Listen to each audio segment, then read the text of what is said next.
नामदेव महाराजांनी सहज सगळ्याला समजेल अशा भाषेमध्ये सांगण्याचा प्रयत्न केला. एक मातृत्व आपल्यातून हरपलेले, एक आई आपल्यातून गेलेली आहे. आईच्या जाण्यामुळं या कुटुंबामध्ये एक आधार, एक ओलावा, एक जिव्हाळा, सर्वांचं मायेचं ठिकाण, म्हातारीपाशी माणूस जाऊन टेकतं सहज. ते एक मातृत्व आपल्यातून जरी शरीराने गेलं असलं तरी बी ते आपल्यावर कायम प्रेम करत असत. घरातून आई गेली म्हणजे ती काही कायमची जात नाही. आईचं प्रेम हे कायम ओलावा देत राहतं. प्रत्येकाच्या घरात एक आई गेली की दुसरी आई असतेच ना. जेव्हा एखादं म्हातारं माणूस जातं तेव्हा नाहीतर माणूस त्याची जागा घेत. तसं या कुटुंबातला एक आधार गेलेला आहे. आणि म्हणून आज सर्वांना एक वर्षापूर्वी धोंडाबाई वामन शिंगटे बाईच्या जाण्यामुळं नातेवाईक, घरातले आप्तेष्ट आणि माझे असणारे मित्र, ऋषिकेश महाराजांच्या त्या आजी होत्या, वडिलाची आई. अगदी महाराजांनी मला सांगितलं की आजीच्या अशा असा कार्यक्रम आहे, काही काळजी करू नका, येतो. 10-20 वर्षाचे संबंध आमचे आहेत. भगवंताच्या कृपेनं आज जर बारकाईने विचार केला तर या ठिकाणी ज्ञानोबाराय, तुकोबाराय आदी संत महात्मे सांगतात की या मृत्यूलोकात आल्याच्या नंतर प्रत्येक मनुष्याला मरावं कोणाला वाटत नाही. प्रत्येकाला वाटतं जागावं. किती दिवस जागावं?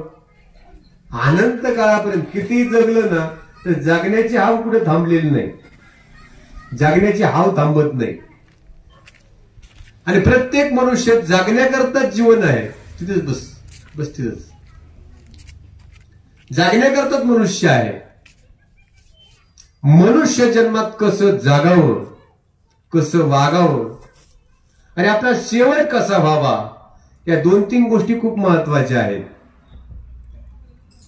शेवटचं जीवन गोड जावं यासाठी केला होता अट्टहास, शेवटचा दिस गोड व्हावा. कोणाला वाटत नाही आपला शेवट गोड व्हावा? प्रत्येकाला वाटतं शेवट गोड व्हावा. पण शेवट गोड होण्याकरता सुरुवात चांगली असावी लागते. सुरुवात चांगली असावी लागते. पाया, भिंती आणि कळस या 3 अवस्था आहेत मानवी जीवनाच्या. पाया ज्यांचा पक्का आहे, भिंती त्यांच्या पक्क्या आहेत. पाया ज्यांचा पक्का आहे, भिंती त्यांच्या पक्क्या आहेत. भिंती ज्यांच्या पक्क्या आहेत, भिंती म्हणजे संस्कार, भिंती ज्यांच्या पक्क्या आहेत, कळस त्यांचा परिपक्व आहे, भीतीच नाही. काही काही माणसं म्हणतात आम्ही पूर्वजन्मी पुण्य केलं म्हणून आता आम्ही चांगले वागतो, चांगलं राहतो. देव कुणालाही आठवत नाही. बहुता सुकृताची जोडी म्हणून विठ्ठली आवडी. देव कुणालाही पटत नाही. देव पटण्याकरता बऱ्याचशा जन्माचं सुकृत लागतं, पुण्य लागतं. आणि हे पुण्य सहज प्राप्त होत नाही, हे सहज मिळत नाही. याकरता माझी ज्ञानोबराय, तुकोबराय, नामदेव महाराज खुर्च्या टाकूच नको, आता आणल्या तसेच ठेव आधी संत महात्म्यांनी हे विचार मांडलेले आहेत. विचार अगदी जर बारकाईने चिंतन केलं. जुन्या काळात नाव पण कशी होती बघा. धोंडाबाई, दगडाबाई, धोंडाबाई, आंजाबाई ही नाव असायची बरं का. कौसाबाई, नावं बदलली, आता फॅशनेबल नावं निघाले. जुनं त्या काळामध्ये हे सगळे खेड्यापाड्यातली लोक, दगडा धोंड्यात राहणारी माणसं, खेड्यापाड्यात राहणारी माणसं, त्यांना दगडा मातीची हौस होती. कशाची हौस होती? दगडा मातीची हौस होती. मग तुम्ही म्हणता दगडा मातीची हवस म्हणजे काही मोठे आहे का? हो, दगड मातीच आपल्या जीवनाचे शिल्पकार आहेत. कशात वाढलो आपण? हा जर शब्दाचं उत्तर पाहायचं असेल तर मातीत वाढलो आपण. कशात वाढलो? मातीत वाढलो. कशात राहिलो? दगडात राहिलो. या भिंती दगडाच्याच असतात ना, घराच्या भिंती दगडाच्या आहेत. मातीत वाढलो, दगडात राहिलो. मग त्या लोकांना दगडा मातीविषयी प्रेम आणि जिव्हाळा होता. दगडाचे मातीचे नावं ठेवायचे. ममताबाई, मातृत्व, हे नाव होते जुन्या काळात. आता नावच ते राहिले नाहीत. आमच्या आजीचं नाव ठाकाबाई होतं. आता अलीकडे ठाकाबाई शब्दाचा अर्थ कळतो का तुम्हाला? ठक म्हणजे फसवणं. काय ठक म्हणजे काय करणं? एखाद्या माणसाला जर म्हणलं तू ठकेस, तर काय वाटेल? मी फसवणार आहे. त्याचे जुने नाव होते ना, ते खूप गोड होते. आज धोंडाबाई आपल्यातून गेलेल्या आहेत. पण खरोखर जर बारकाईने चिंतन केलं तर त्यांच्या पाश्चात त्यांचा परिवार खूप गोड आहे. त्यांच्या कुळात एक नातू संत पदाला झालेले आहेत, पद आलेले आहे. नाही संत पण मिळत ये हाटी, हिंडता कपाटी राणी वनी, नये मोल देता दानाची राशी, नाही ते आकाशी पाताळी ते. राजाचं पोरग म्हणतं मला संत व्हायचंय, होता येईल? नाही. राजाच्या पोराला संत होता येत नाही. राजाच्या पोराला भक्त होता येतं. राजाच्या पोराला भक्ती करता येते.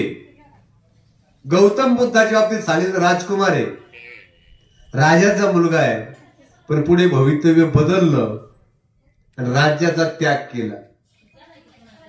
गौतम बुद्धाने जीवन खूप सफलतेला प्राप्त करून घेतलं.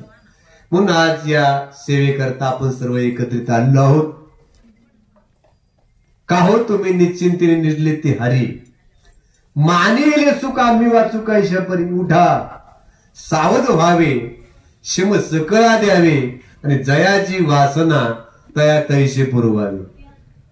जन्मोजन्मी सांभाळिले करा क्षमा अन्याय, कृपा करी का देवा आम्हा तुझी बाप माय. तुका म्हणे करा वडील पण दानाशी, आणि जेणे सुख होय सकळ ही जनासे. उठा पांडुरंगा हरिजना सांभाळी, पाहू द्या वदन वंदू पायाची धुळी. खूप गोड अभंग आहे. जसं ज्ञानोबरायांचं पसायदान आहे ना, त्या पसायदानाच्या तोला मोलाचा अभंग आहे. जयाची वासना तया तैसे पुरवावे.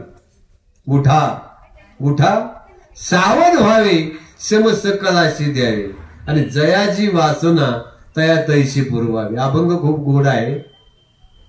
अभंग जगद्गुरु तुकोबरायांचा आहे. तुकोबरा या अभंगाच्या माध्यमातून भगवंताची शरणांग.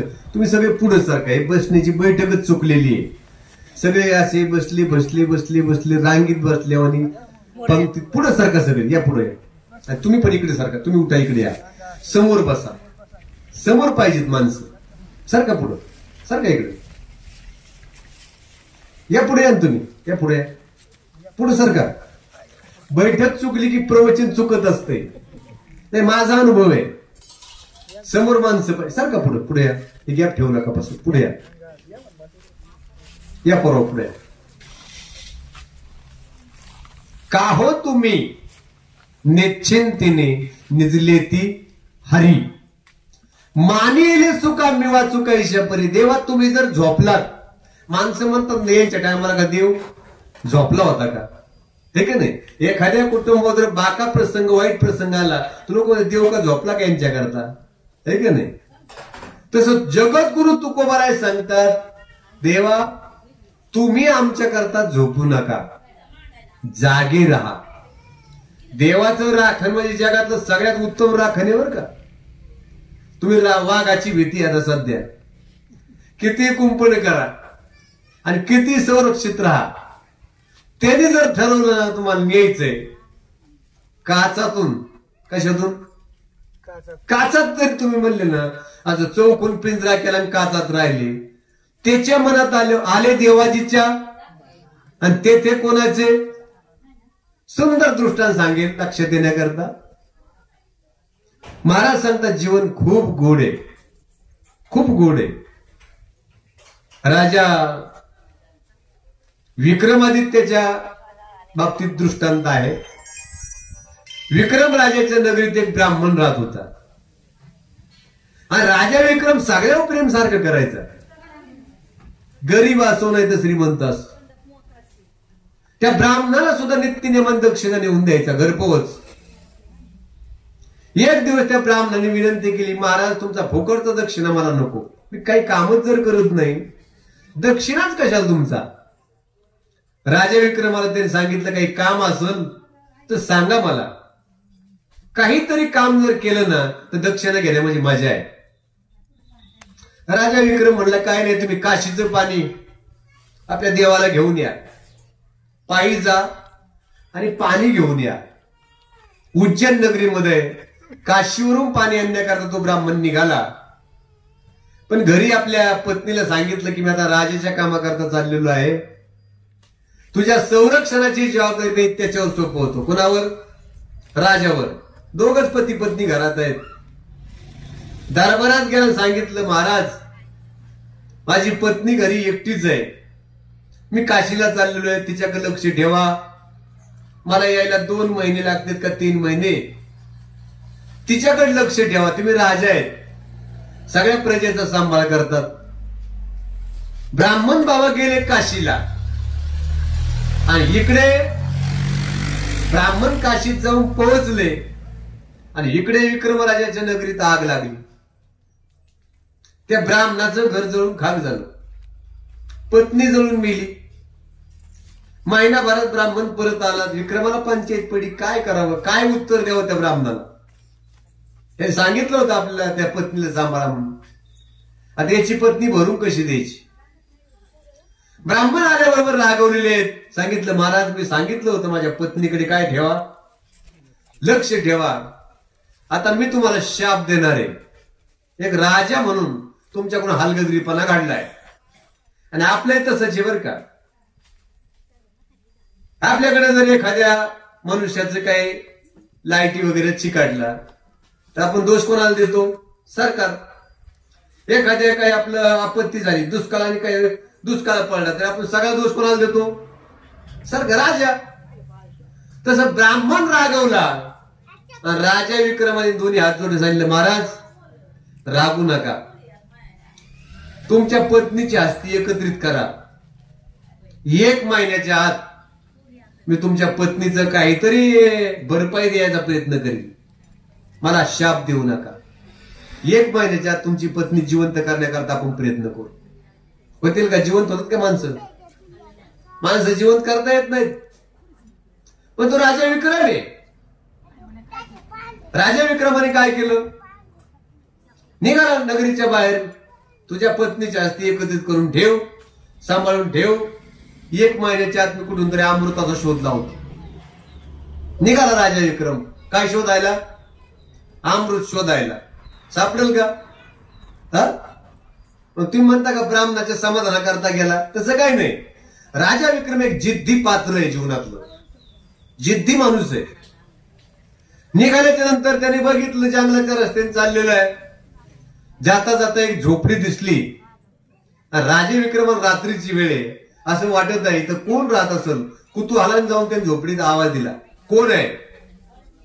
सासू सुना बाहेर आल्या, 2घी जणी. आमच्याकडे सासू सुनाचा माळ आहे बरं का. कोणता माळ म्हणतात त्याला? सासू सुनाचा माळ. कड्याच्या अलीकडे आलं ना देवीलिंबा रोडला, तर उंच टेकडी आहे, नवनाथाचं मंदिर आहे.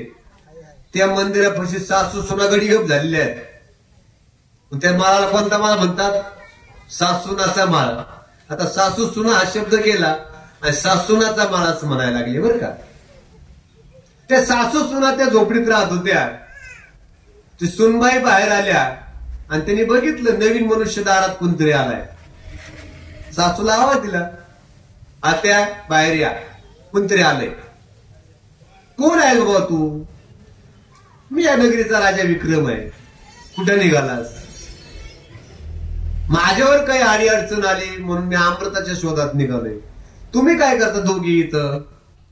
ती म्हातारी सांगते 20 वर्ष झालंय माझं पोरग घर सोडून गेलंय. किती वर्ष झाले? या पोरीचं लग्न झालं आणि 20 वर्षापासून आमचा जो पोरगा गेला ते परत आलाच नाही. आम्ही त्याची वाट बघतोय दोघी जणी. राजा विक्रमाच्या डोळ्यात पाणी आलं. दुसऱ्याचं दुःख पाहिलं की जर आपलं वाईट वाटलं समजून घ्यायचं आपण खरा माणूस आहेत, आणि दुसऱ्याचं दुःख पाहिलं आपल्याला वाटलं बरं झालं, बरं असंच पाहिजे, समजू आपण राक्षस आहेत, माणसं आहेत का आपण? राजा विक्रमाचं हृदय तुटायला लागलं. अरे बापरे, त्या ब्राह्मणाचं दुःख हलकं करण्याकरता मी निघालोय.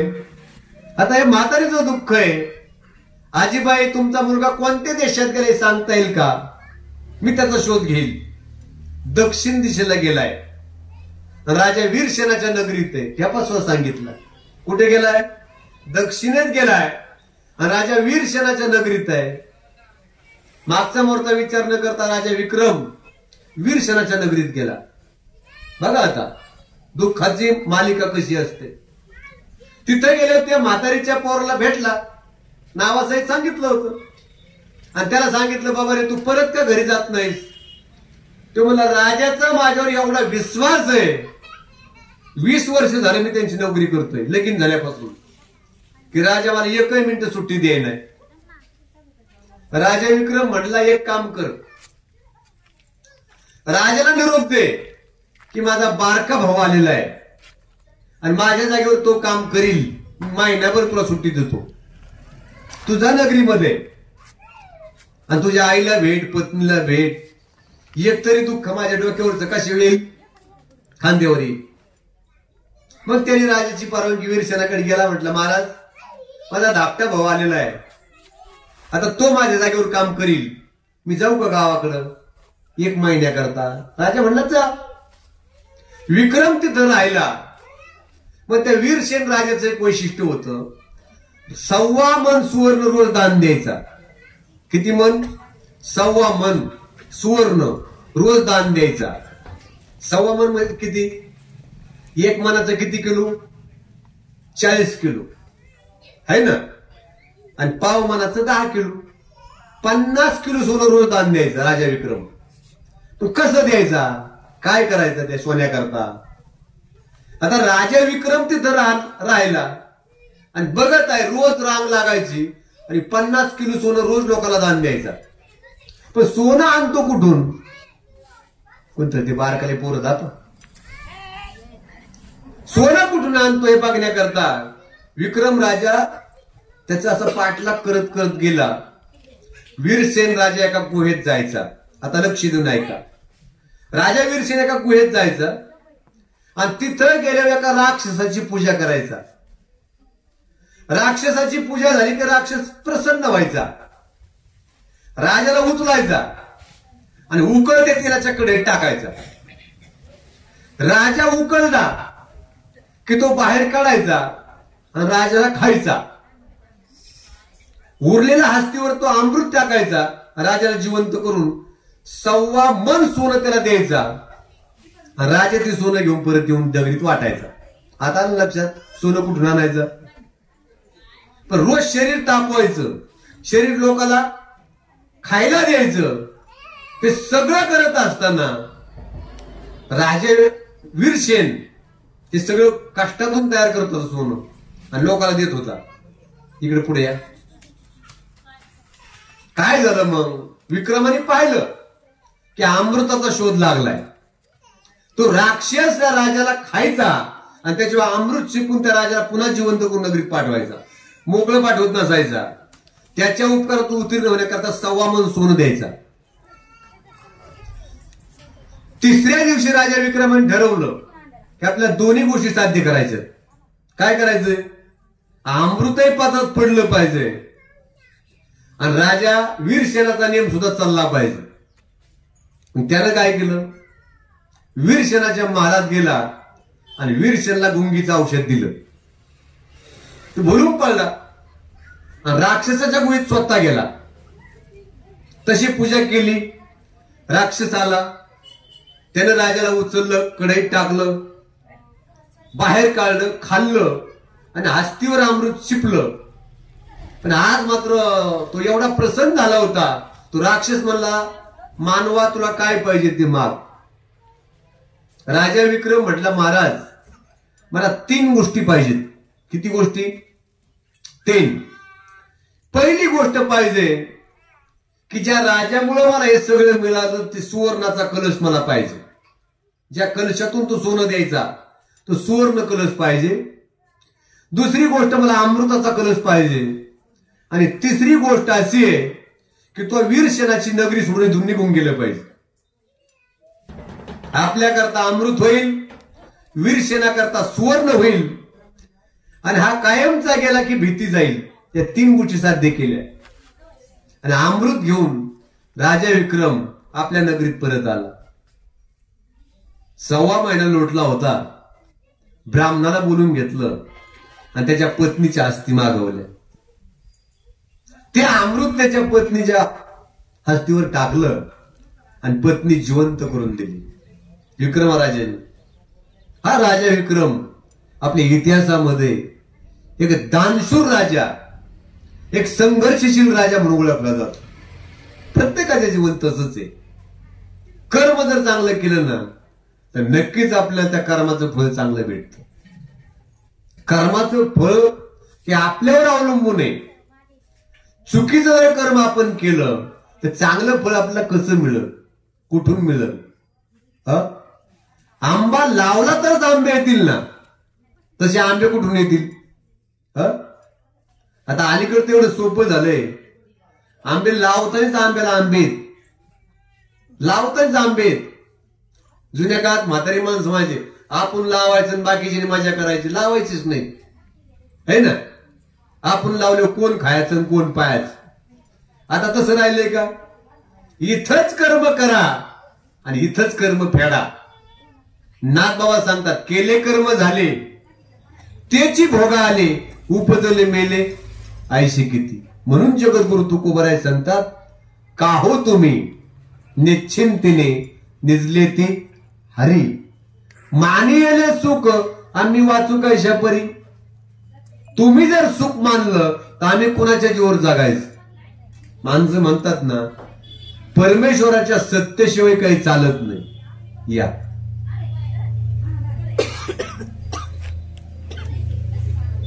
बसा, मुकदम इकडे बस, इकडे बस, इकडे जागा आहे. मला आठवतंय आपण जेव्हा वाऱ्या वाटल्या होत्या तेव्हा मुकदम म्हणले, मला एकट्यालाच एक वारी द्या, मला एकट्यालाच एक वारी द्या. आपण 10 लोकांचे ग्रुप केलते, पण मुकदमाने मात्र एकटीने एक वारी घेतली होती.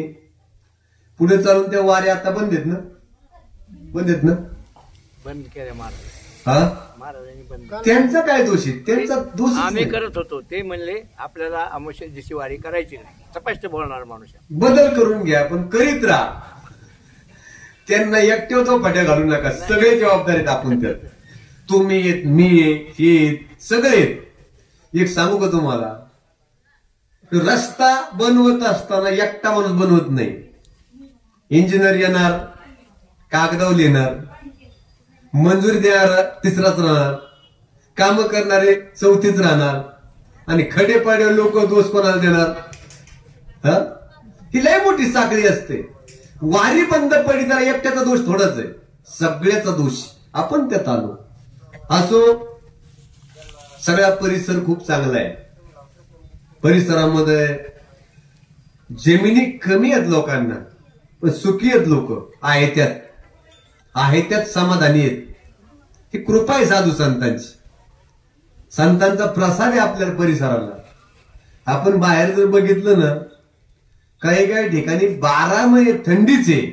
हिमालयात जाऊन बघा, तिकडे काही पिकत नाही. संत तिकडे जाऊन तपश्चर्या करतात, तिथे पिकत नाही. आपल्या महाराष्ट्राच्या पट्ट्यामध्ये काहीच कमी नाही. संतांची भूमी आहे. आपलं कोतन जवळ आहे. किती अंतर आहे कोतनचं ना आपलं? 3 किलोमीटरचं. इथं गहिनीनाथाचा जन्म झाला, यापेक्षा काय भाग्य पाहिजे आपलं? गहिनी प्रसादे निवृत्ती दातार आणि ज्ञानदेवा सार सोजविले. ज्ञानोबरायचं ना आपलं सोजवायचं नातं आहे. गहिनी प्रसादे निवृत्ती दातार आणि ज्ञानदेवा सार सोजविले. ज्ञानोबराय तो प्रसाद मिळालेला आहे. हा प्रसाद आपल्या जवळून गेलेला आहे. परिसर आपला खूप छान आहे. इथं जवळच गहिनीनाथाची समाधी आहे. जुना गहिनीनाथ गड, तो नवा गहिनीनाथ गड आहे का नाही. हे सगळं खूप अलौकिक आहे. आणि हे सगळं कोतनपासून सुरुवात आहे. कोतनपासून सुरुवात आहे. ब्राह्मण दाम्पत्याने त्या गहिनीनाथाचा सांभाळ 12 वर्ष करावा, यापेक्षा काय भाग्य असावं. गोकुळामध्ये भगवान परमात्मा राहिला. आज लोक गोकुळ वृंदावन मथुराच्या चक्रा मारतात. इथून कोणी कोतनला गेलंय का? की ज्या महादेवाच्या मंदिराजवळ गहिनीनाथाचा सांभाळ करणाऱ्या दाम्पत्यांच्या समाधी. आपण कधी असं म्हणलं का चला बा कोतनला जायचंय, तिथे पाया पडून यायचंय? नाही जात माणसं. का? बाहेरच्या माणसांची बाहेरची ओढ लागलेली असते. इथून काशीला जातात लोक. आता बृहदेश्वरला गेला की कोणी ना असं ओढीनी, ओढ म्हणतो मी, शब्दाची ओढ शब्द वापरलाय. आदिनाथ गुरु सकळ सिद्धांचा आणि मच्छिंद्रतायाचा मुख्य शिष्य त्या बृहदेश्वरला गेलं का कधी? इतकं आवडीनी ओढीनी. किती जवळ आहे माहिती आपल्याला? बृहदेश्वर हा गर्भागिरीचा डोंगर आहे. जवळ आहे आपल्या. मायांबा, मढी, मच्छिंद्रनाथ, मावठा देवी हे जवळ आहे आपल्या. पण जवळच्या देवस्थानाची काय लागत नाही आपल्याला? आवड लागत नाही. लांबची आवड आहे. 10-20 हजार भरून लोक तीर्थयात्रा करतात बाहेरच्या. फेरानं बघा नाही, इथं बघण्यासारखं आहे. गोरक्ष आणि मच्छिंद्र जेव्हा श्रीराज्यातून परत आले तेव्हा मच्छिंद्र गोरक्षाला विचारायचे, गोरक्ष खूपच जंगल आहे, काही भीती आहे? काही भीती आहे का? गोरक्ष महाराजाला विचार पडला, महाराजाकडे आहेत काय का बा? का किती जुळी आहे? आणि पुन्हा पुन्हा विचारतात, या कोई डर है, या कोई भीती है, या कोई भीती है. गोरक्षाला थोडी अशी शंका आली. आणि गोरक्षाने काय केलं? मच्छिंद्रनाथ महाराज विश्रांतीला एका झाडाखाली झोपले आणि गोरक्षाने ती जुळीच बघितली. काय काय सापडलं? सोन्याची वीट. काय सापडलं? सुवर्णाची वीट सापडली. काढली महाराज आणि फेकून दिली. आता फेकून दिल्यावर पुढे तो डोंगर चढून पुढे गेले. कुठे गेले? मायांबाच्या जागेवर गेले. आता जिथं मच्छिंद्र तिथं गेले आणि विचारलं, गोरक्ष या कोई डर है? गोरक्षाने सांगितलं, डर तो पीछे गया. डर माग गेला म्हणे. कस काय? ती विटच काढून फेकून दिली सोन्याची. सोनच नाही मला भीती कशाची आहे? लागली रडायला. माझ्या पत्नीने एवढी प्रेमाने दिली होती, आता ती वीट गेली, मी काय करू? अंग टाकलं, रडायला लागले. कोण रडायला लागले? गुरु. गुरु रडायला लागल्यावर हे झाले चाकाटल्यासारखे, आपल्याकडून चुकत झाली बुवा. मग ते म्हटले, महाराज पुन्हा पुन्हा त्या विटीची आठवण काढू नका.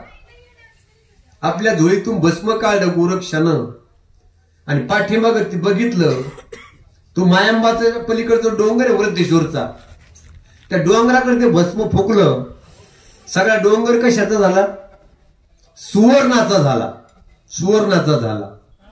आणि म्हणून महाराज सांगतात, आजही आपल्याला असं वाटतं की आपण सोनं असावा, नाणं असावा. कशाला असावा? काय करायचं सोन्याचं? ज्या नगरीत सोन्याचा रावण राहिला, ती नगरी सोडून जावं लागलं का नाही जावं लागलं? जावं लागलं. सोन्याच्या नगरीत राहून ते सोनं टाकून जावं लागतं, हा मृत्यू लोकातला नेम आहे. कोणी इथं असं सोनं घेऊन गेलेलं ऐकलं नाही. अंगातले कपडे घेऊन जातात का ठेवून जातात? बोला ना. अंगातले कपडे तू कोरायचं का भंग आहे? पाने खाशील उदंड, पाने खाशील उदंड, शेवटी अंती जाशी सुकल्या तोंड. पान चुनाकात पान लावलं, तोंडात टाकलं, रंगवायला काय करावं लागतं माहिती का तुम्हाला? पान रंगायला काय करावं श्रीराम राम रामे रामे मनोरमे सहस्रनाम तत्तुल्यं राम